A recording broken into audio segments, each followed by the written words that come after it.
সামনের ইলেকশনের আলাপে আমার কাছে মনে হয় কয়েকটা আলাপ খুবই গুরুত্বপূর্ণ, যেমন ট্রেডিশনাল যে প্রসেস বাংলাদেশে চলছে, first past the post traditional যেটা সিস্টেম এবং প্রপোর্শনাল রিপ্রেজেন্টেশন, এটা নিয়ে যে ধরনের ডিবেট টুকটাক চলছিল কিন্তু আমার কাছে মনে হয় অলমোস্ট সেটেল হয়ে গেছে।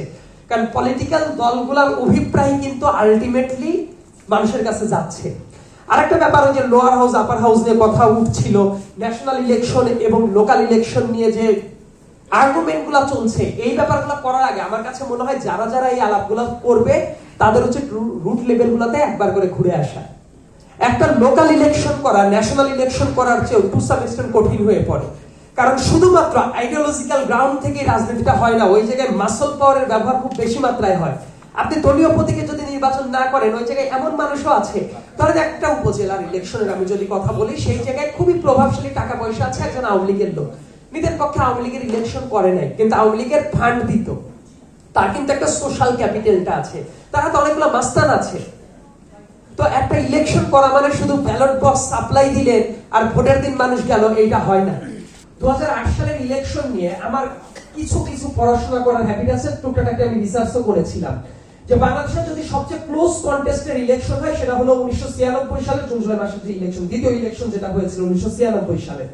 তো টেকনিক্যালি বিএনপির জনপ্রিয়তা ওই টাইমে সবচেয়ে কম থাকার কথা, ট্র্যাডিশনালি বাংলাদেশ অ্যান্টি ইনকামবেন্সি মানুষ এটা ধারণ করে। তো ওই সময়ও কিন্তু এরকম সংখ্যাগরিষ্ঠতা কোনো দল পায় না এবং সবচেয়ে ক্লোজেস্ট ইলেকশন ছিল।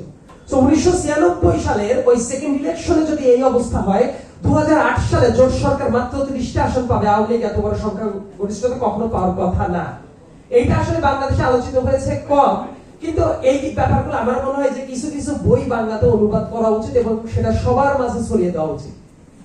শেখ হাসিনাকে ক্ষমতায় আনা হবে 2008 সালে, এটা ইন্ডিয়া কর্তৃক প্রেসক্রাইব ছিল। অনেকে ডানে বামে অনেক কথা বলে, আমি এই কথা বলতে ভয় পাই না। শেখ হাসিনার সাথে নেগোশিয়েট করার মিনিং থাকি শেখ হাসিনাকে তারা ক্ষমতায় আনবে, ওইটা কখনোই -2 ছিল না, দ্যাট ওয়াজ -1। এবং এই পলিটিক্স 2008 সালে যেটা করে মূলত তাদের অনেকগুলা ক্ষোভ প্রশমিত করার জন্য, এবং এই প্রত্যেকটা কাজের সাথে এই যে তারপরে আমাদের পিলখানা ট্র্যাজেডি যেটা ঘটে গেল, এটার ভেতরে দারুণ একটা লিংক আছে যে ব্যাপারটা এখনো ক্লিয়ার ভাবে সামনে আসে না।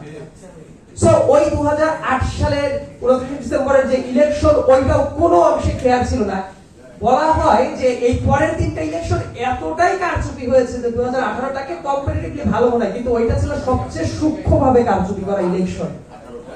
2008 সালে সবচেয়ে সূক্ষ্মভাবে কারচুপি করা ইলেকশন ছিল 2008 সালের ইলেকশন।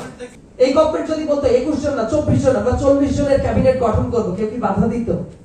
এই গভর্নমেন্টে আমার মতো তরুণ আমার বন্ধুরা যেমন আছে, একই সাথে অনেক সিনিয়র লেভেলের সিটিজেন আছে যাদের অবসরকালীন বয়স থেকে তাদেরকে নিয়ে আসা হয়েছে। অবশ্যই তাদের প্রতি আমার ফুলেস্ট রেসপেক্ট আছে, তারা খুবই জ্ঞানী গুণী বিজ্ঞজন, কিন্তু সিরিয়াস লেভেলে ওয়ার্কিং ক্লাসের ঘাটতি আছে।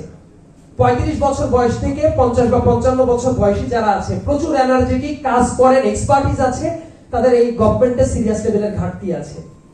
এমন অনেক কাজ যেটা করা দরকার ছিল তারা ঢাক ঢাক গুড়গুড় করে করছে, আবার এমন অনেক কাজ যেগুলোর দিকে এখন অনেক বেশি মনোযোগ না দিলেও চলতো, সেই কাজগুলোতে এত মনোযোগ দেওয়ার কথা হচ্ছে, এত সভা সেমিনার করা হচ্ছে, কিন্তু কাজের কাজটা করা হয়নি। আওয়ামী লীগকে যদি ব্যান করতে হয় বিভিন্ন ক্ষেত্রে, আমি সবসময় বলি এক্সিকিউটিভ অর্ডারের চেয়ে জুডিশিয়াল প্রসেসের দিকে যাওয়া ভালো।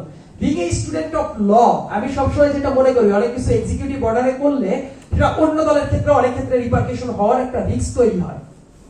বাট জুডিশিয়াল প্রসেসে যদি যাওয়া যায়, বিগত ওই তিনটা ইলেকশন, লোকাল এবং ন্যাশনাল, যতগুলা ইলেকশন হয়েছে সবগুলা ইলেকশন ইঞ্জিনিয়ারিং এর সাথে যারা জড়িত ছিল, একদম রুট লেভেলের কাউন্সিলর থেকে শুরু করে সর্বোচ্চ ব্যক্তি পর্যন্ত, যতজন ডিসি, এসপি, ওসি, সচিবালয়ের যারা যারা এই ইলেকশন ইঞ্জিনিয়ারিং করেছে, এদের প্রত্যেকে সহ প্রত্যেকে যদি জুডিশিয়াল সিস্টেমের ভেতরে নিয়ে আসা হয়, তাদেরকে যদি ইনিশিয়াল ব্যান করা হয়, আপাত দৃষ্টিতে আওয়ামী লীগ টেকনিক্যালি ব্যান হয়ে যায়। এবং তারপরে যদি এটা করতে হয়, এটা সংসদ যখন ব্যাক করবে, সংসদ ব্যাক করার পরে সংসদীয় প্রসেসের মাধ্যমে, এবং যেহেতু 15 অ্যামেন্ডমেন্ট কেস যেটা ছিল ওইটার পরে এখন কিন্তু ওইটা কিছু অংশ অবৈধ ঘোষণা করা হয়েছে। আমি নিজেও ওই 15 অ্যামেন্ডমেন্ট কেসের যে মামলাটা যেটা ছিল, বদিউল আলম মজুমদার যখন করেছিল, আমি কিন্তু ইন্টারভেনার হিসেবে, আমিও কিন্তু সিভিল সোসাইটির ভেতর থেকে আমি ওই মামলার একজন পার্টি ছিলাম। সো গণভোট কিন্তু বাংলাদেশে আবার ব্যাক করেছে। সো একটা পর্যায়ে গিয়ে সংসদ গঠনের পরে আপাত দৃষ্টিতে জুডিশিয়াল প্রসেসে এবং তারপরে ইলেকটেড গভর্নমেন্ট আসার পরে এটা গণভোটে যাওয়ার পরে আওয়ামী লীগের বিরুদ্ধে ব্যবস্থাটা নিতেই হবে। যদি না হয় বিভিন্ন স্ট্রাকচারে তারা ব্যাক করবে। এবং এই ব্যাপারে ব্যবস্থা নেওয়ার পাশাপাশি আমার মনে হয় যে কয়েকটা ব্যাপার, সংবিধান নিয়ে অনেক কথাবার্তা, এই সরকার আসলে কি করতে পারে, বিভিন্ন জায়গায় ঐক্যমত গড়ে তুলতে পারে সংবিধানের ব্যাপারে, বিভিন্ন কমিশনের ব্যাপারে, বিভিন্ন প্রতিষ্ঠানের ব্যাপারে অনেক কিছু সংস্কার করার সাংবিধানিক ক্যাপাসিটি এই সরকারের নাই। It's fact. আবেগ দিয়ে আমরা অনেক কথা বলতে পারি, কিন্তু এই ব্যাপারগুলো হলো এই সরকার প্রত্যেকটা রাজনৈতিক দলকে কতটা এক করতে পারবে সেটাই হতে পারে এই সরকারের প্রধানতম কাজ।